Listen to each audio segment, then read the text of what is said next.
Life লাইনে ফের ধসে বন্ধ 10 নম্বর জাতীয় সড়ক।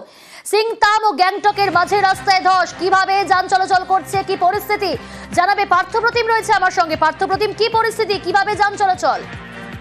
দেখো, রাতভর কিন্তু টানা বৃষ্টি হয় সিকিম জুড়ে এবং তার জন্য নতুন করে ধস নামছে 10 নম্বর জাতীয় সড়ক বাংলা সিকিম লাইফ লাইনে। তবে এবার সিকিম পার্টে সিকিমের সিংতাম এবং গ্যাংটকের মাঝে কিন্তু 20 মাইলের বডডাঙে বড়সড় ধস নেমেছে। যার জেরে কিন্তু প্রচুর গাড়ি আটকে রয়েছে।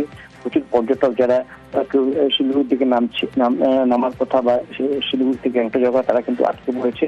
বিকল্প পথে গাড়ি চলাচলের পরামর্শ দিয়েছে সিকিম প্রশাসন। অর্থাৎ গ্যাংটক থেকে প্যাকিয়ং হয়ে রোরাথাং লংপো হয়ে মেল্লি এবং তিস্তা বাজার, এই পথে কিন্তু এখন গাড়ি চলাচলের পরামর্শ দিয়েছে এবং আজ দিনভর লাগবে এই ধস সারানোর কাজ। কেননা টানা বৃষ্টি চলছে সকাল থেকে, স্বাভাবিকভাবে ব্যাহত কিন্তু ধস সারানোর কাজ। বেশ, এটা মন ভালো করা ছবি দেখাই আপনাদের। শাবকদের নিয়ে হাতির জলকেলি, দেখুন তো ছবিটা। বাঁকুড়ার পুকুরে স্নান হাতির পালের।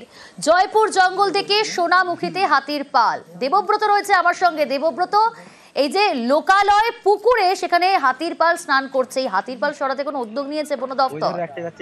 একদমই, দেখো, বন দপ্তরের হুলাপাতি সবসময় হাতির পেছনে ছিল এবং পশ্চিম মেদিনীপুরের জঙ্গল থেকে যখন বিষ্ণুপুরের জঙ্গলে হাতি প্রবেশ করে, তারপরে বিষ্ণুপুর পাঞ্চেত বন বিভাগ তাদের তৎপরতা দেখাতে শুরু করে। বিষ্ণুপুর পাঞ্চেত বন বিভাগ হাতির যে মুভমেন্ট, অর্থাৎ বিষ্ণুপুর থেকে জয়পুর থেকে উত্তর বন বিভাগ, বাঁকুড়া উত্তর বন বিভাগ অর্থাৎ সোনামুখী রেঞ্জ হয়ে তাদের যে গন্তব্য, সেই গন্তব্যে পাঠানো হয়।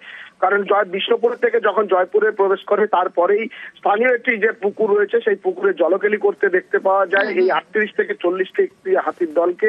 তাদের সঙ্গে রয়েছে শাবক হাতিও।